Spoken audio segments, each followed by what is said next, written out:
রাজমাতার নেতৃত্বে এবং শ্রীনগর নেতৃত্বে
আমাদের মাঝে মিছিল নিয়ে এসেছে রূপনগর থানা আওয়ামী লীগের সাংবাদিক বিশেষ সাধারণ সম্পাদক রাষ্ট্রপতি সৈনিক আমাদের সাধারণ সম্পাদক আমাদের নেতৃত্বে এবং সাধারণ সম্পাদক আমাদের নেতৃত্বে একটি বিশাল আমাদের মাঝে সুযোগ হয়েছে আমাদের মাঝে মিছিল হয়েছে আমাদের মাঝে মিছিল হয়েছে আমাদের প্রিয় নেতা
হাঙ্গাম মাধ্যম দিবেন এর নেতৃত্বে একটি বিশাল আমাদের মধ্যে শুরু হয়েছে। আমাদেরকে ধন্যবাদ, অভিনন্দন, আনন্দকে ধন্যবাদ। মানববাদ সেশনে বাজার কমিটির সংগ্রামী সভাপতি আমাদের সঞ্জয় এবং সেনেটের নেতৃত্বে নেতৃত্বে একটি বিশাল শুরু হয়েছে। ধন্যবাদ, অভিনন্দন। আওয়ামী যুবলীগের সহসভাপতি ভারতের নেতৃত্বে একটি বিশাল মিছিল এসেছে। আমাকে ধন্যবাদ, অভিনন্দন। যুবলীগের সভাপতি মোহাম্মদ আলীর নেতৃত্বে একটি মিছিল ইসমাইল নাজরুল নেতৃত্বে একটি বিশাল মিছিল এসেছে। সারা জীবনের পক্ষ থেকে ধন্যবাদ।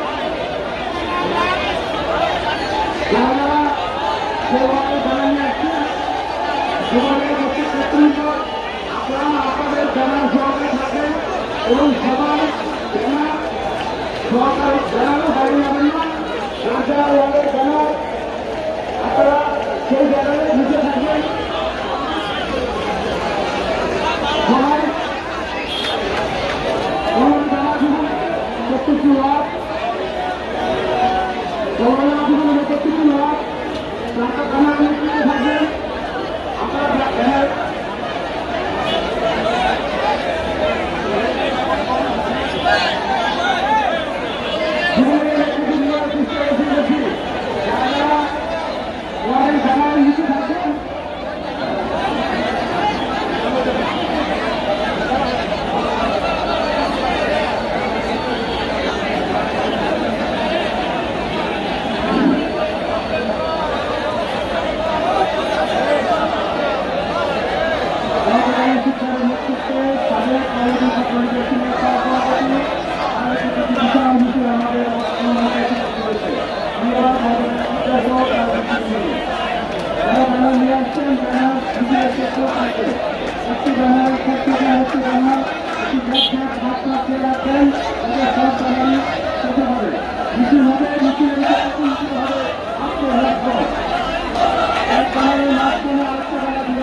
হ্যাঁ ঠিক হবে না বুঝছো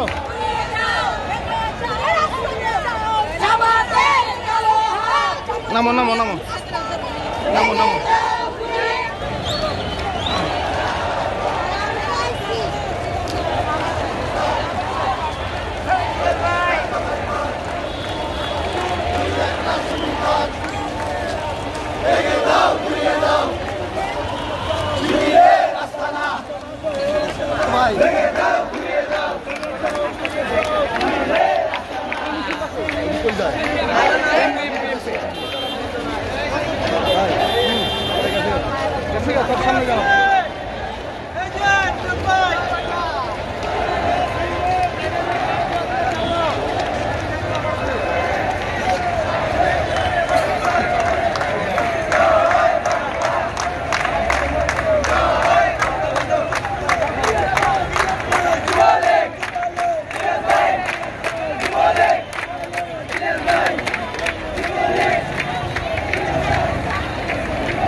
মুসলমানের নয়, তারা এই দেশের নাগরিক হতে পারে না।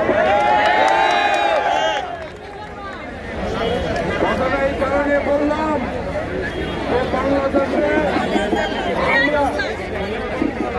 যে বাংলাদেশে হাজার বছরের শ্রেষ্ঠ বাঙালি, সর্বকালের সর্বশ্রেষ্ঠ বাঙালি, জাতির জনক বঙ্গবন্ধু শেখ মুজিবুর রহমান যে বঙ্গবন্ধু জন্ম নিয়েছিল, আজকে সেই স্বাধীনতার মাসে বলতে চাই যে বঙ্গবন্ধু টুঙ্গিপাড়ায় জন্ম নিয়েছিল, সেই কোথা থেকে হয়েছিল মুজিব, মুজিব থেকে হয়েছিল শেখ মুজিব, শেখ মুজিব থেকে হয়েছিল বঙ্গবন্ধু, বঙ্গবন্ধু থেকে হয়েছিল জাতির পিতা, জাতির পিতা থেকে হয়েছিল হাজার বছরের শ্রেষ্ঠ বাঙালি, সর্বকালের সর্বশ্রেষ্ঠ বাঙালি, জাতির জনক, জাতির পিতা বঙ্গবন্ধু শেখ মুজিবুর রহমান।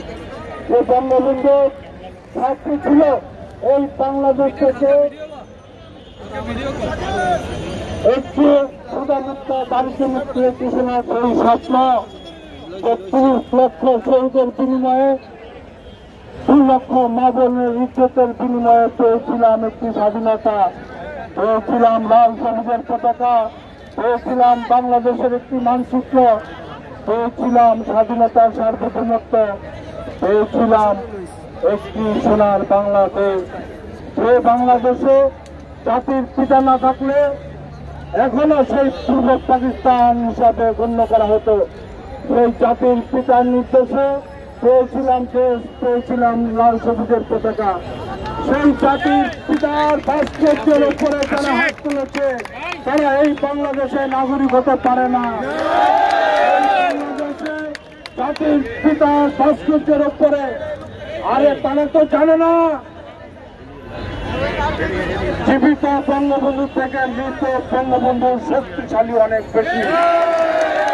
তাই বলতে চাই, আজকে এই ঢাকা 16 আসনের প্রতিবাদে আমরা তো নিন্দা এবং ঘৃণা করছি, পাশাপাশি সেই পাকিস্তানের এবং তারেক রহমানের আইএসের যে মিটিং হয়েছিল, সেই মিটিং হয়েছিল লন্ডনে, আমরা গোপনে সেই সূত্র ধরেছি।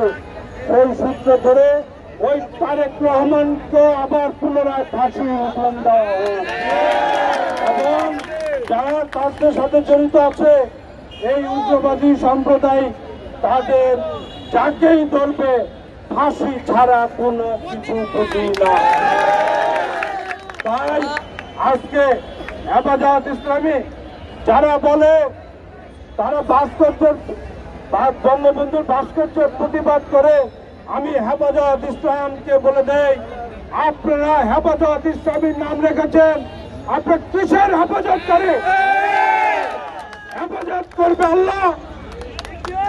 যখন আমরা 2 হাত তুলে মুনাজাত করে তখন মোনাজাতে বলি, হে আল্লাহ তুমি আমাকে হেফাজত করো, হে আল্লাহ তুমি আমার পরিবারকে হেফাজত করো, হে আল্লাহ তুমি আমার বাংলাদেশকে হেফাজত করো। এই দেশে হেফাজতকারীকে রে ভাই, এই হেফাজত সারা পৃথিবীর হেফাজতকারী আল্লাহ, আর তারা নাম দিচ্ছে হেফাজতকারী।